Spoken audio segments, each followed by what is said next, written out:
বাংলাদেশ জাতীয়তাবাদী দল বিএনপি কুমিল্লার নাঙ্গলকোট উপজেলার মকরবপুর ইউনিয়নের ৭ নং ওয়ার্ডে স্থগিত হওয়া দ্বিবার্ষিক সম্মেলন অবশেষে সম্পন্ন হয়েছে। কুমিল্লার নাঙ্গলকোট থেকে সাইফুল ইসলামের প্রতিবেদনে দেখুন বিস্তারিত। শুক্রবার বিকেলে আবু সায়েম আজাদ কমপ্লেক্স হলরুমে কণ্ঠ ভোটের মাধ্যমে এ সম্মেলন অনুষ্ঠিত হয়। সম্মেলনে সভাপতিত্ব করেন নাঙ্গলকোট উপজেলা বিএনপির সদস্য ও মকরবপুর ইউনিয়ন বিএনপির সভাপতি মাস্টার মমতাজুল করিম। প্রধান অতিথি হিসেবে বক্তব্য রাখেন উপজেলা বিএনপির যুগ্ম আহ্বায়ক ও সম্মেলন প্রস্তুতি কমিটির টিম সমন্বয়ক আবু সায়েম আজাদ। প্রধান বক্তা ছিলেন নাঙ্গলকোট পৌরসভা বিএনপির সিনিয়র যুগ্ম আহ্বায়ক আনোয়ার হোসেন নয়ন।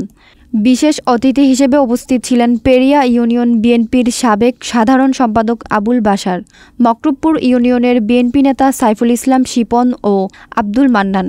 সম্মেলনে আরও উপস্থিত ছিলেন উপজেলা যুবদলের যুগ্ম আহ্বায়ক খন্দকার হাবিব, যুবদল নেতা মাস্টার আব্দুল মমিন, স্বেচ্ছাসেবক দলের যুগ্ম আহ্বায়ক মফিজুর রহমান, ৫ নং ওয়ার্ড বিএনপির সভাপতি আবুল কালাম, সাধারণ সম্পাদক কামাল হোসেন, ইউনিয়ন স্বেচ্ছাসেবক দলের আহ্বায়ক মনু মিয়া, সিনিয়র যুগ্ম আহ্বায়ক মোস্তফা মাহমুদ, স্বেচ্ছাসেবক দলনেতা জহিরুল ইসলাম, ছাত্রদল নেতা শরীফুল ইসলাম, সাইফুল ইসলাম, মেহেদি হাসান সহ স্থানীয় বিএনপি ও অঙ্গ সংগঠনের নেতাকর্মীরা। কণ্ঠ ভোটের মাধ্যমে নির্বাচনে সভাপতি পদে আব্দুল কুদ্দুস, সহ-সভাপতি পদে পেয়ার আহমেদ, সাধারণ সম্পাদক পদে আব্দুল মমিন, যুগ্ম সাধারণ সম্পাদক পদে আবুল হাশেম এবং সাংগঠনিক সম্পাদক পদে আনোয়ার হোসেন নির্বাচিত হন। নবনির্বাচিত নেতাদের অভিনন্দন জানিয়ে বক্তারা বলেন, দলের সাংগঠনিক ভিত্তি আরও শক্তিশালী করতে এ নেতৃত্ব গুরুত্বপূর্ণ ভূমিকা রাখবে। প্রায় ১.৫ বছর কারাগারে ছিলাম, শেখ হাসিনার ১৫ বছরে অনেক নির্যাতনের শিকার হয়েছি। আমরা দুই ভাই একসাথে হ্যান্ডকাপ করে জেলে গেছি।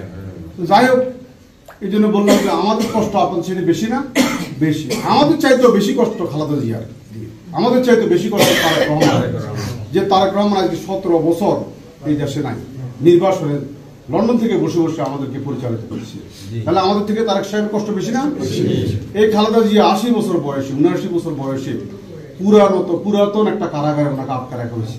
কেন? উনি যদি বলতেন যে আমি রাজনীতি করবো না, আমার বয়স ৮০ হয়ে গেছে, আমার ছেড়ে দাও, আমি আমেরিকা লন্ডন গিয়ে নির্বাচনে থাকবো, উনি আরামায়েশ থাকতে পারতেন না?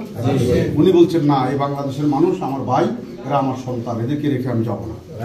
বিদেশে আমার কোনো ঠিকানা নাই, আমি বাংলাদেশের মানুষের কাছে থাকবো, মরতেও এখানে মরবো, আমার কবর আমার দাফন এখানে হবে।